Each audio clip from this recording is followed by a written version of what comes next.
E hoje vamos ouvir Deus falar mais uma vez, amém? Diz assim, versículo 28, capítulo 7.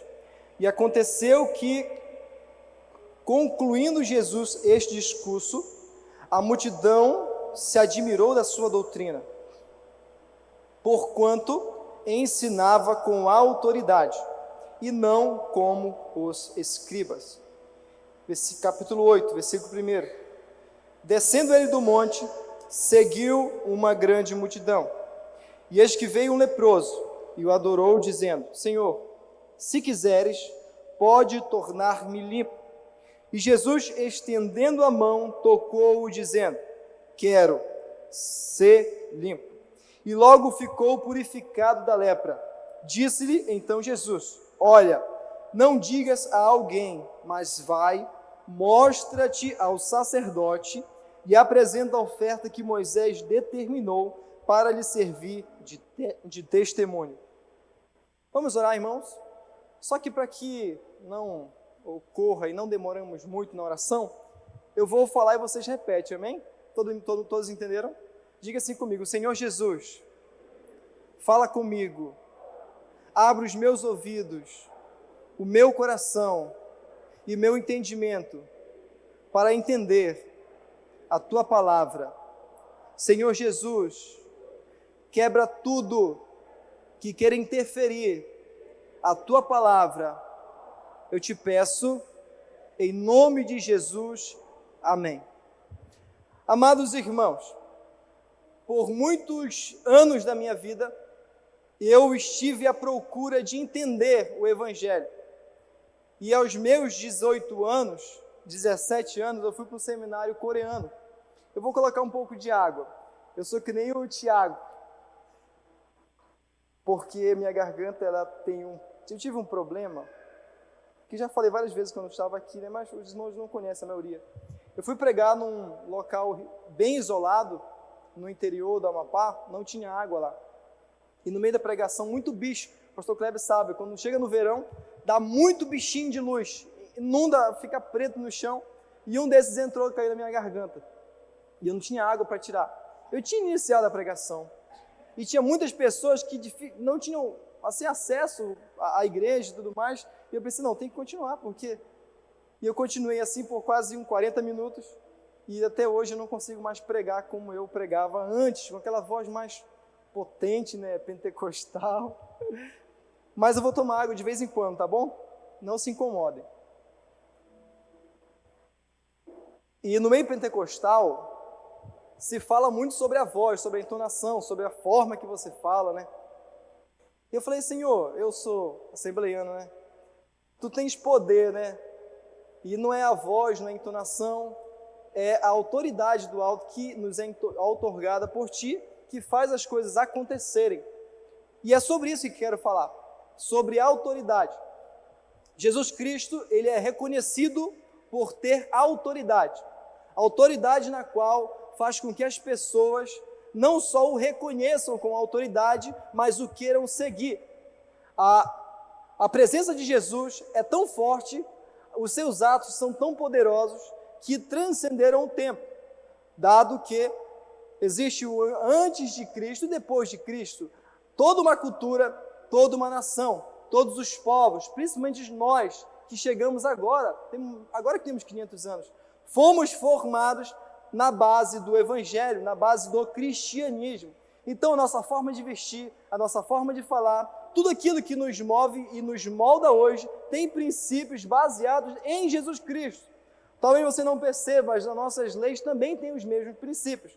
Só que, o que fez Jesus ter tanta autoridade? O que dava autoridade a Jesus? Em doutrina entendemos sobre a soberania de Deus. E por ser soberano, Ele tem autoridade. Só que Jesus se despiu de toda a sua autoridade aparente, de toda a sua glória, e se encarnou como carne, como pó, assim como nós somos. E como o Romano diz, em carne condenou o pecado, ou seja, em carne fraca, Ele condenou o pecado sendo santo, nos mostrando um caminho diferente do que era costumeiro nós passarmos e sermos. E Jesus, ao iniciar seu ministério, Ele passou por várias coisas. E o seu primeiro milagre foi transformar a água em vinho. E quando ele foi, subiu ao monte e começou a pregar o Sermão do Monte, que é o texto que estamos lendo. No capítulo 7 é o último capítulo, é o capítulo que finaliza o Sermão do Monte. Ou seja, o contexto na qual esse texto está inserido remete a um momento específico na qual Jesus Cristo está descendo do monte, na qual ele ensinou as suas doutrinas, de tal forma que o povo ficou boquiaberto. Como pode um homem ensinar com tanta autoridade? Ele tem a autoridade na qual, quando nós comparamos com os nossos outros líderes, ele se sobressai, a sua autoridade é maior do que os escribas. Jesus Cristo, apesar de pouco conhecido, demonstrou a autoridade. Sendo assim, a pergunta que eu me fiz é: o que fazia Jesus ter autoridade? Primeiro, existem três coisas gerais. Primeiro, a autoridade constituída, ou seja, alguém o constitui como autoridade. Exemplo, os nossos pastores. Vou dar exemplo do pastor Job, que está bem na frente, né? Quem orou pelo Senhor, pastor, para consagrá-lo a pastor? A liderança, ele é uma autoridade constituída por Deus através de outras autoridades constituídas por Deus. Ou seja, a primeira autoridade é a autoridade constituída. Jesus Cristo é a autoridade constituída por Deus, reconhecido no capítulo 3, versículo 17 de Mateus, na qual diz: este é meu filho amado, a quem eu me comprazo. E mais para frente, em Filipenses, capítulo 14, 2, 9 ao 11, diz: sobre ele ser exaltado por Deus, sobremaneira. Amados irmãos, Deus constituiu Jesus como autoridade. Segunda forma de autoridade é a autoridade autoproclamada. É quando nós dizemos que temos autoridade. Isso me lembra um caso muito importante que aconteceu na Casa Modelo. No meu segundo ano eu fiquei como, não sei se não tem hoje, líder de quarto, né? Que eram 6 quartos, hoje deve ser 3, se não me engano, né? Ficou mais confortável um pouquinho. E eu era líder do quarto. Chegou um rapaz novo, que não sabia que eu era o líder, né? Aí quis fazer do jeito dele as coisas, eu chamei a atenção dele, e ele quase disse assim: quem tu és, né? Praticamente disse: quem tu és para chamar a minha atenção? Eu falei como aquela autoridade autoproclamada: eu tenho autoridade, porque eu sou o líder desse quarto, pelo amor de Deus, me obedeça. Então, eu me autoproclamei autoridade, mas alguém tinha me colocado essa autoridade. Então, Jesus, ele se autoproclamou. Lá no capítulo 14, versículo 6 de João, diz: eu sou o caminho, a verdade e a vida. Ninguém vem ao Pai senão por mim. No grego, egoemi, rerodos, redeteia, redizoi. Eu sou o único caminho, a única verdade. Eu sou a verdadeira vida. Jesus Cristo é, não só porque alguém disse que ele sabe o lugar dele e ele sabe a sua autoridade. Às vezes, nós temos uma falsa, é quase vitimismo, né? Uma falsa humildade. E às vezes não queremos reconhecer quem nós somos. Deus te deu autoridade, Deus te chamou. E nós precisamos utilizar daquilo que Deus nos chamou. Você é filho, você é também um missionário, você é pastor. E nós precisamos entender o nosso lugar. Amém? Terceiro tipo de autoridade. A autoridade reconhecida, ou seja, aquela autoridade que pelos outros é reconhecida. E é a autoridade na qual o texto se baseia. O texto não está falando sobre uma autoridade que Deus o outorgou, e nem está falando sobre uma autoridade na qual Jesus disse que tinha autoridade. O texto está nos falando no momento na qual a multidão olha para Jesus e o reconhece como tendo autoridade. Só que a pergunta não foi respondida. O que fazia com que o povo olhasse para Jesus e o reconhecesse? Ele tem autoridade, como não falar, ele tem autoridade. Eu tenho até que horas? Tem até que horas, pastor? Tem muito tempo, né? Só que o texto é longo, hein? Se prepare. A pergunta não foi respondida. O que fazia com que as pessoas olhassem para Jesus, um desconhecido, entre aspas, para alguns, para outros não, e o reconhecessem como autoridade. Existem alguns pontos que nós precisamos desenvolver para entender essa autoridade reconhecida. Primeiro, Jesus utilizava de uma linguagem simples, contextual, temporal, só que ao mesmo tempo atemporal. Ou seja, a forma que Jesus pregava era uma forma na qual era contextualizada com o momento na qual ele vivia. A forma que Jesus falava era contextualizada não só com o tempo que ele vivia, mas com a cultura na qual ele estava inserido. A palavra de Jesus estava contextualizada a tal forma que até os dias de hoje ela está sendo proclamada, ela não ficou presa no tempo, não ficou presa nos usos e nos costumes da época, ela transcendeu o tempo, por isso ele tinha a autoridade também. Só que é algo complexo, eu não posso chegar e fechar essa casinha e dizer, olha, Jesus tinha autoridade por causa disso. Outra forma de autoridade, na qual alguns o reconheciam, era a autoridade porque Jesus usava uma distinta forma argumentativa. Ele tinha uma forma lógica de chegar em suas conclusões diferentes dos demais. Naquela época, era tudo baseado na lei, olho por olho e dente por dente.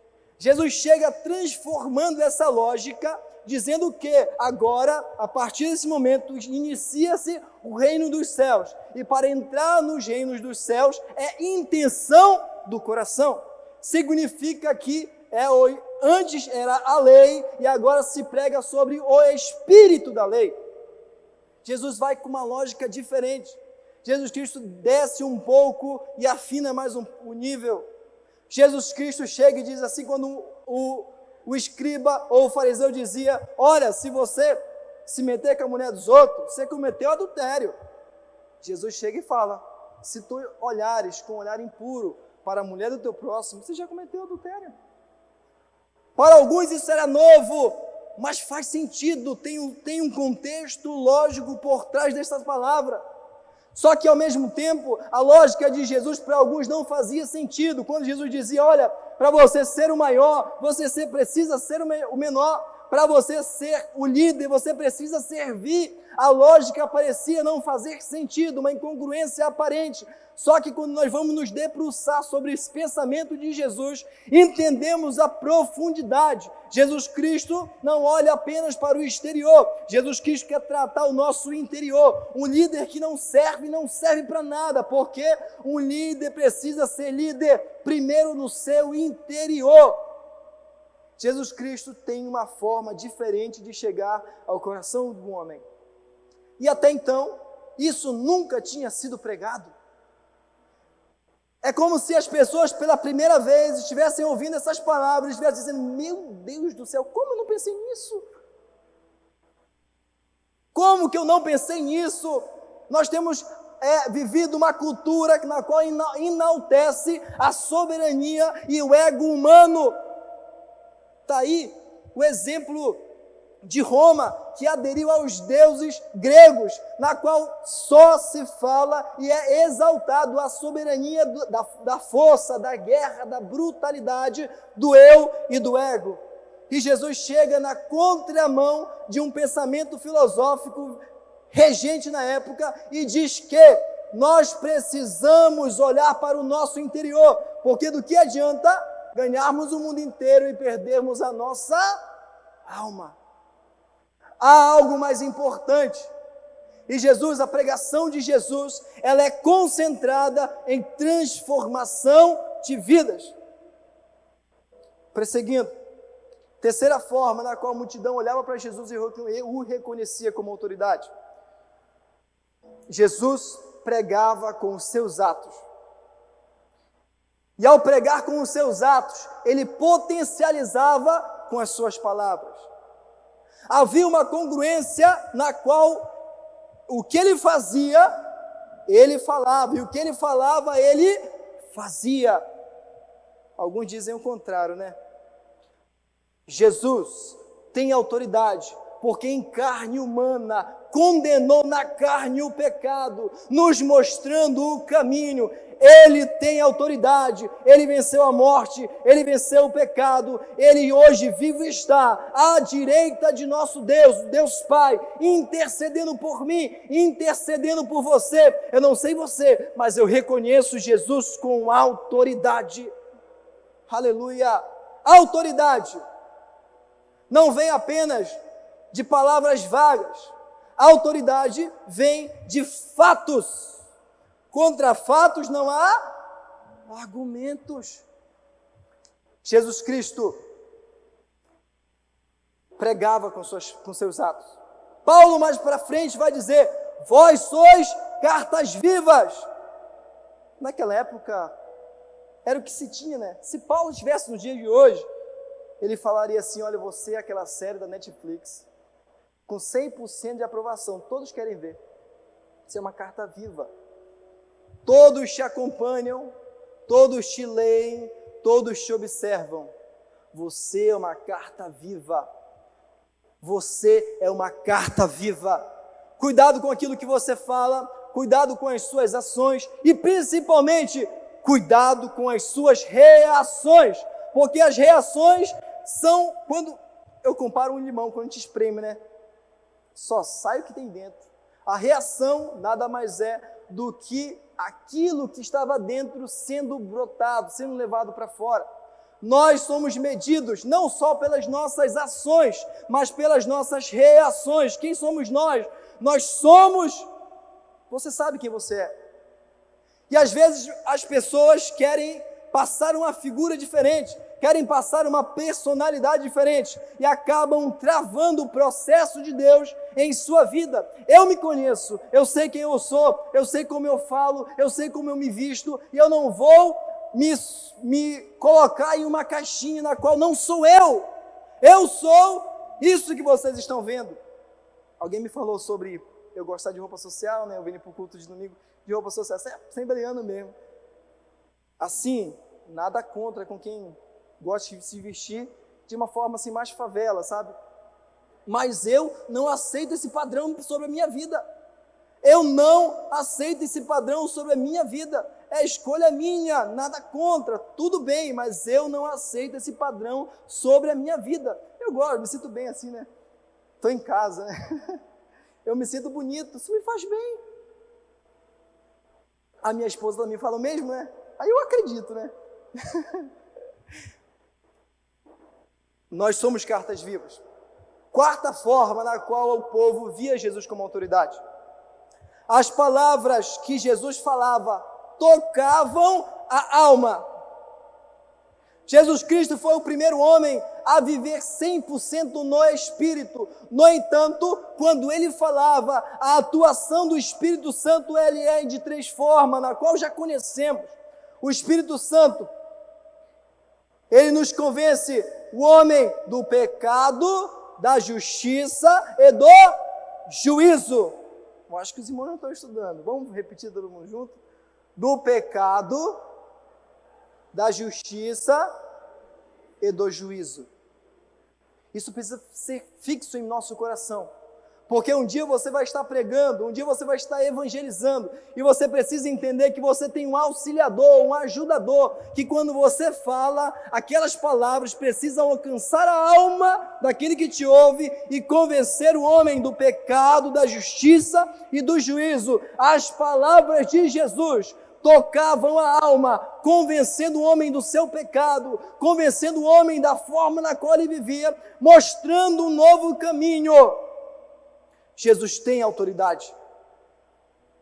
Só que nós somos semelhanças de Jesus.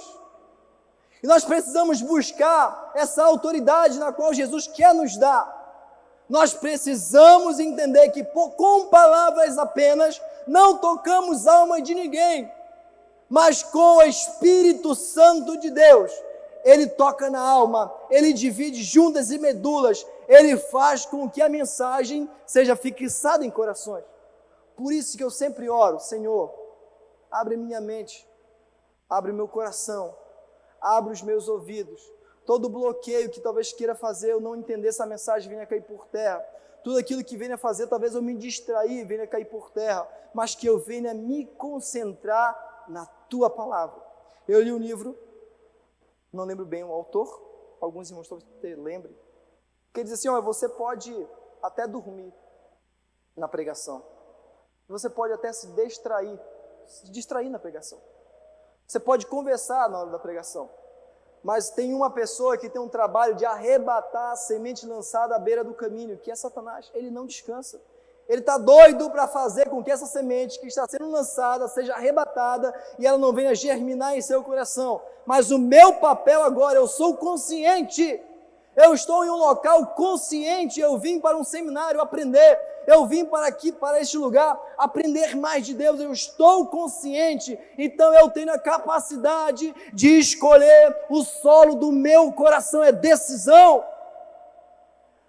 O evangelho não é brincadeira. Existe um começo, existe um meio, existe um fim. E o fim daqueles que buscam a Deus é diferente.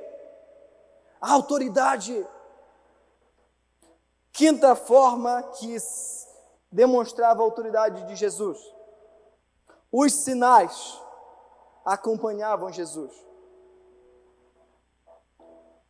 Por isso li o capítulo 7 e finalizei no capítulo 8, para contextualizar essa palavra. Os sinais acompanhavam Jesus. Marcos capítulo 16, do 17 ao 18. O irmão poderia colocar Marcos 16? Por favor.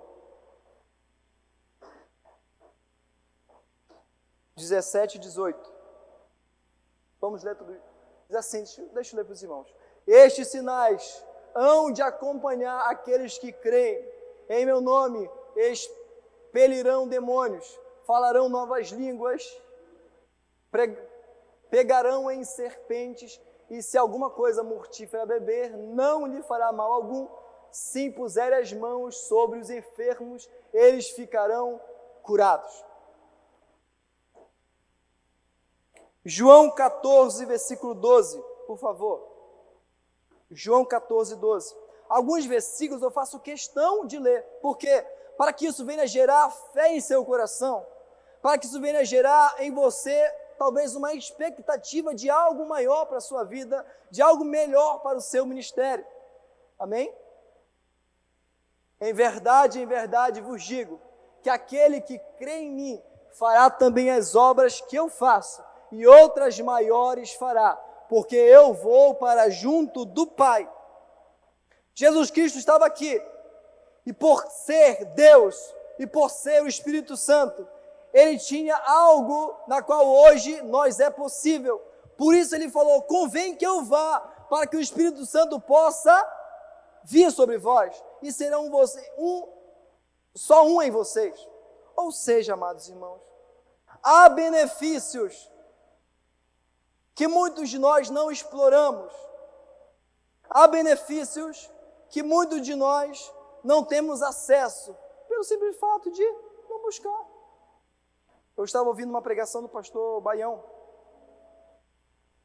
e o pastor Robson falava muito sobre oração, muito.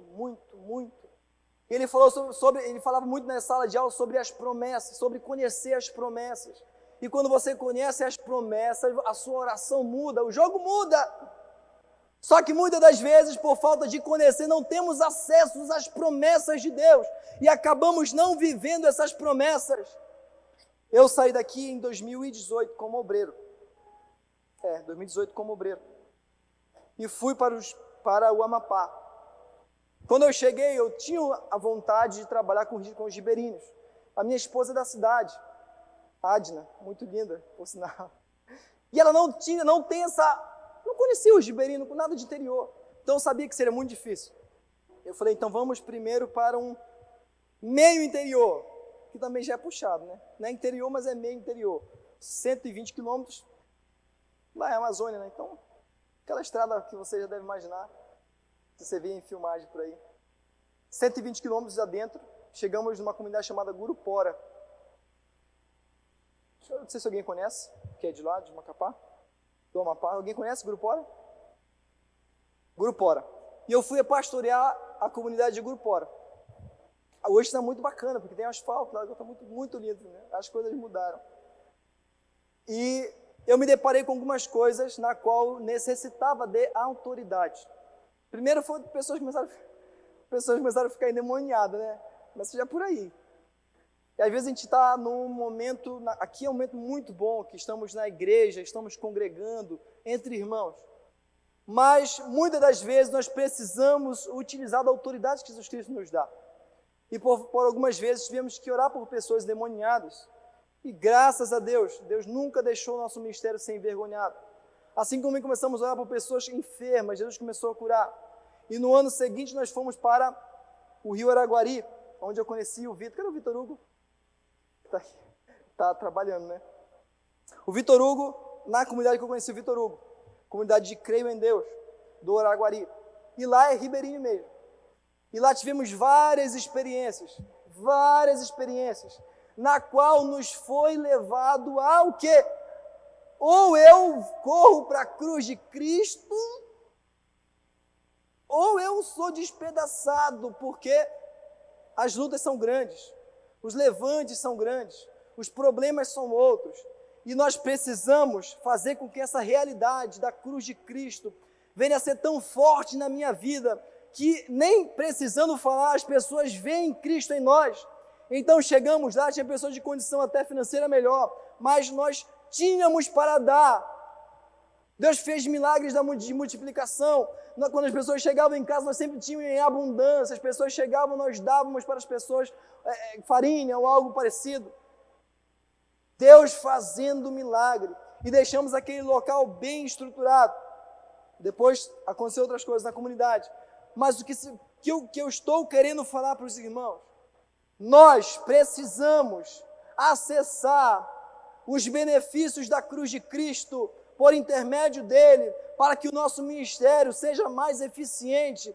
Estamos aqui protegidos, estamos aqui cobertos de oração, só que nós não vamos ficar para sempre debaixo da asinha do pastor Job, debaixo da asa do pastor Kleber, debaixo da asa do pastor Giovanni de Jesus, do pastor Giovanni Cruz e de todos os pastores que estão aqui. Chegará um momento na qual será exigido algo a mais de você. Chegará um momento na qual será espremido todo o caldo de você, e você precisa exalar o aroma de Cristo Jesus. O seu testemunho precisa ser diferente dos demais. A sua vida precisa ser um livro aberto. A sua vida precisa refletir Jesus. A autoridade não é sua, o poder não é seu, mas se Jesus tem autoridade, eu me aproprio da autoridade em Cristo Jesus, para que as coisas em seu nome venham a acontecer. Aleluia! E Jesus desce o monte. E ele se depara com um leproso. E esse leproso tem uma atitude inusitada. Ele chega e se prostra aos pés de Jesus e o adora.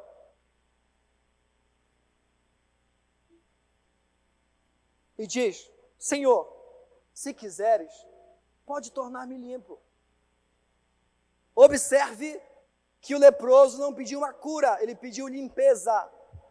Todos aqui somos conhecedores do estado de um leproso e do contexto social que um leproso vive. Ele é tirado do seu contexto familiar, tirado do seu contexto, do seu convívio social. Ele não pode mais ir ao templo, ele não pode mais ofertar no templo, porque ele é impuro. Ele não é simplesmente um doente, ele é impuro. Significa como se fosse o pecado que o impede de estar com Deus. Ele pede: Senhor, se o Senhor quiser, eu posso ficar purificado, pode me limpar, posso ficar limpo.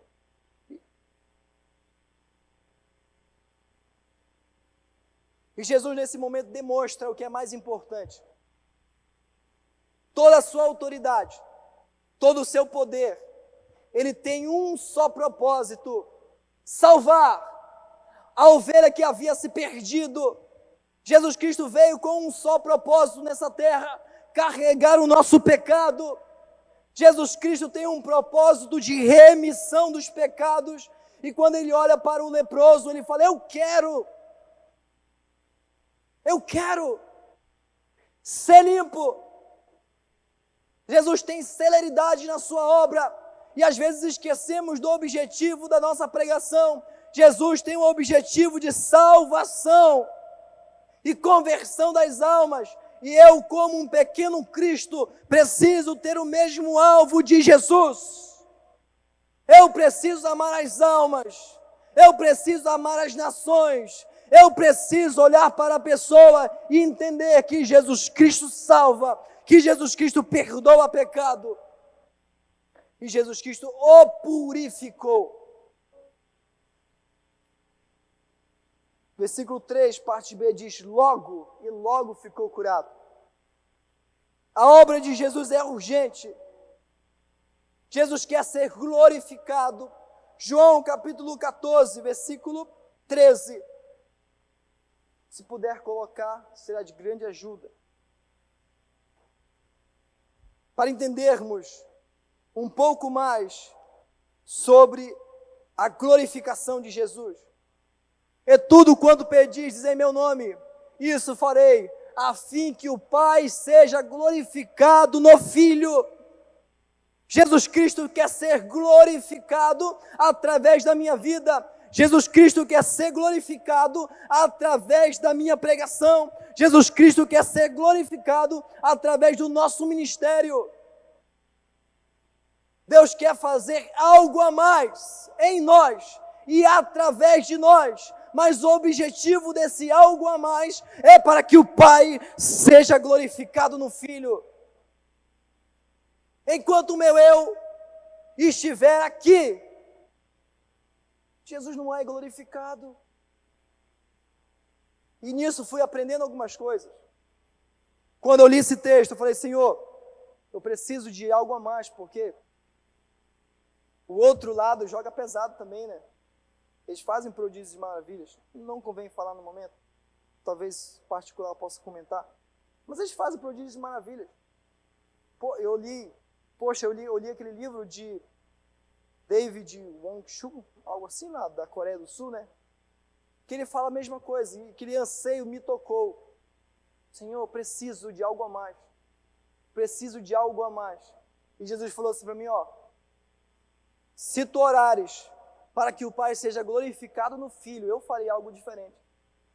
Porque aqui no fundo ainda tinha um pouquinho do eu. Eu tenho capacidade. Eu consigo estudar, eu consigo passar o ensino, eu consigo falar de uma forma lógica. Eu. E Jesus não fazia nada. Do que adianta falar bonito? Do que adianta ter uma eloquência? Do que adianta parecer ser crente e não ter autoridade genuína? Eu vou ser só mais um. A autoridade sem testemunho de que é autoridade não é autoridade. É só conversa, é só falácia, é só palavras. Palavra que não gera transformação, só são palavras. Mas palavra que gera transformação não é minha, é dele. Porque através de Jesus, para Ele e por Ele, são feitas todas as coisas. Eu preciso me colocar no meu lugar. Jesus Cristo tem autoridade. E eu quero o glorificar. E assim passamos a viver algo diferente na nossa vida. Quando orávamos, desde uma dor de cabeça, Jesus curava. Chegou o momento de orarmos por pessoas com depressão, Jesus curava. Chegamos a orar por pessoas com câncer, já em processo já de quimioterapia, Jesus curou. Amados irmãos, isso não é para a glória do homem, não é porque um é crente e outro não é crente. Há benefícios da cruz de Cristo inacessíveis, porque muitas das vezes não entendemos alguns princípios simples. É tão simples, eu preciso mortificar o meu eu e dar glória a Deus. É isso que Ele quer a glória, Ele quer a honra, porque Ele merece, porque Ele tem autoridade para tal. Eu preciso entender que nós fomos chamados para fazer uma obra, para o ministério. Todos que estão aqui foram chamados para o ministério. O negócio é sério. não é conversa fiada. A coisa é mais apertada para aquele que se propõe a ensinar. Eu preciso ter humildade, glorificar o nome de Jesus todo o momento que for possível, para que Ele venha a ter a glória que é devida, para que Ele venha a ter a visibilidade que lhe é devida, porque para isso fui chamado, para isso eu fui escolhido. Versículo 4. A parte B, só o finalzinho, ele diz que é para ele ir lá com o sacerdote, se apresentar e apresentar a sua oferta. E a parte B, a parte final do versículo diz: para lhe servir de testemunho. Para lhe servir de testemunho. Jesus Cristo quer ser glorificado através do teu testemunho. Muitas das vezes as coisas acontecem na nossa vida. Eu lembro da primeira vez que que Deus me deu um sabonete aqui no seminário e uma pasta de dente, creme dental. Eu lembro que todos conhecem o Augusto, Mário Augusto, né? Eu não gostava de chamar de Mário para ele, o negão. E quando eu ia falar assim, rapaz, acabou meu creme dental. Aí ele falou assim, ele entrou num assunto sem eu ter falado nada, disse assim, olha, é bom a gente orar, quando estiver faltando as coisas. E assim, olhando, rapaz, tu mesmo? Tá certo, eu vou orar.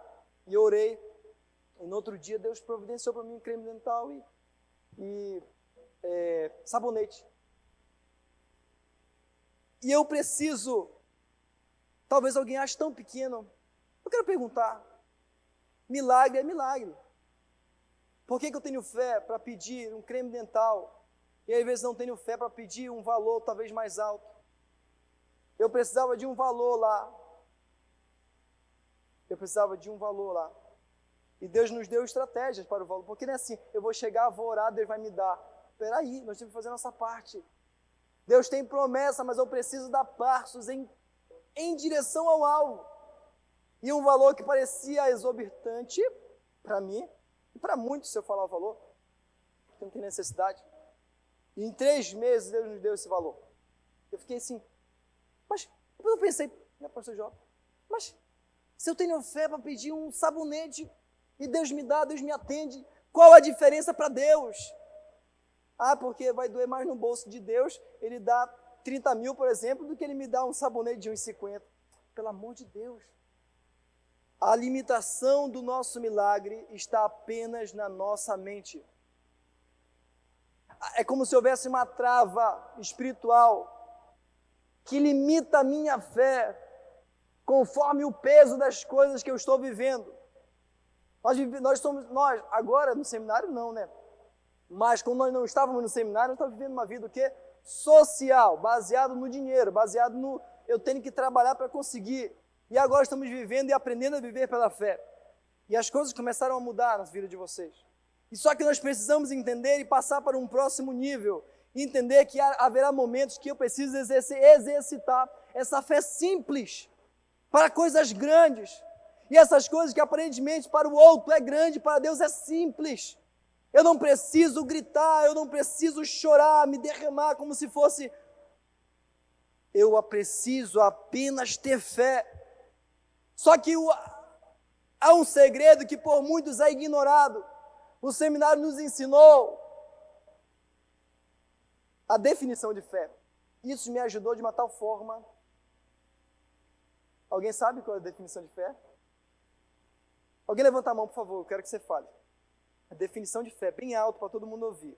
Se for para falar baixo, nem. Alguém com voz bem forte aí, por favor, definição de fé. Eu sei que vocês sabem, vocês só estão com vergonha. É normal. Por favor, definição de fé. Alguém com coragem, alguém com...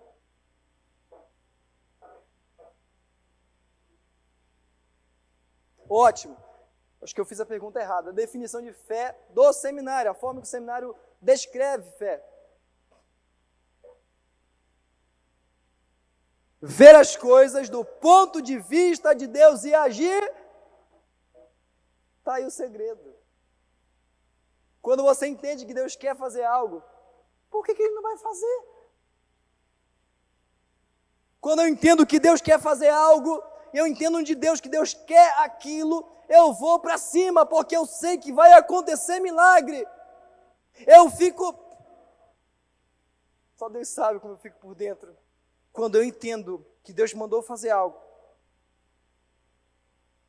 não importa o que seja, quando eu entendo que Deus está mandando fazer algo, para as pessoas talvez pareça ser impossível, mas quando eu entendo que é vontade de Deus, eu passo a viver milagres. E talvez Deus está te direcionando a coisas que Ele quer, que talvez dependa de um milagre, mas precisa apenas um passo de fé. Eu preciso reconhecer o que Deus quer e agir em direção a esse alvo, com os olhos fixos em Jesus, em quem pode fazer. Aleluia! Ele quer que isso sirva de testemunho. Muitos chegarão e conhecerão Jesus através da sua vida. Eu nunca imaginei pregando. E Deus nos deu oportunidade para pregar para muitas pessoas. E a um dado momento eu pregava, e como eu falei, nada acontecia. Mas houve uma mudança na minha vida, na qual Deus me trouxe para mais perto dEle e me revestiu com o seu poder. E uma vez eu fui olhar no YouTube, televisionado a pregação, e houve uma conversão em massa. Muita gente. Tinha como suportar o auditório. Tinha mais pessoas do que aqui. Bem mais pessoas do que aqui. E eu pensei, o que fez essas pessoas se converterem dessa forma? Eu fui no YouTube e falei, vou olhar, né? Vou ver o que eu preguei. Eu fiquei assim, mensagem fraquinha, né? Não foi a mensagem. Não foi a minha voz bonita, né? Porque não é. Não foi a forma, a eloquência, não foi a lógica do texto.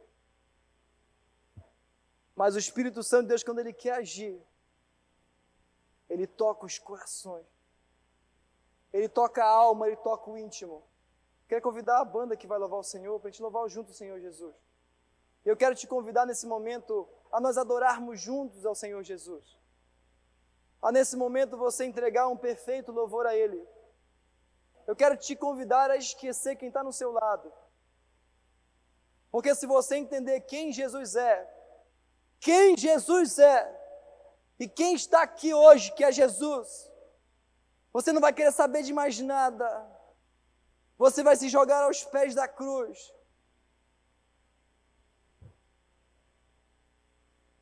Jesus quer fazer algo novo na sua vida. Jesus Cristo quer fazer você perdoar. Jesus Cristo quer fazer você tomar uma atitude diferente na sua vida espiritual. Deus quer que você passe para um próximo degrau na sua vida espiritual. Eu quero te convidar nesse momento a entregar uma adoração, a se humilhar aos pés do Senhor Jesus, a pedir misericórdia pela tua alma, pedir misericórdia pela tua família, pedir misericórdia pela tua vida. Eu não sei para o que Deus te chamou, eu não sei para o que Deus te levantou no meio dessa geração, mas eu não acredito que você está aqui por acaso. Eu não acredito que o teu chamado foi um chamado aleatório. Do que adianta chegarmos aos nossos 80 anos, olharmos para trás com arrependimento, porque não nos entregamos como deveríamos nos entregar. Olhar para trás e não ter estudado no seminário como deveria ter estudado, não ter decorado como deveria ter decorado, não ter obedecido às regras como deveria ter obedecido. Se você quer viver algo a mais, precisamos dar passos em direção a isso. Os pastores dizem, e sempre diziam na minha época, você está aonde você quer estar. Você é o que você quer ser. E talvez hoje você está olhando para si e está dizendo, eu não queria ser isso que eu sou.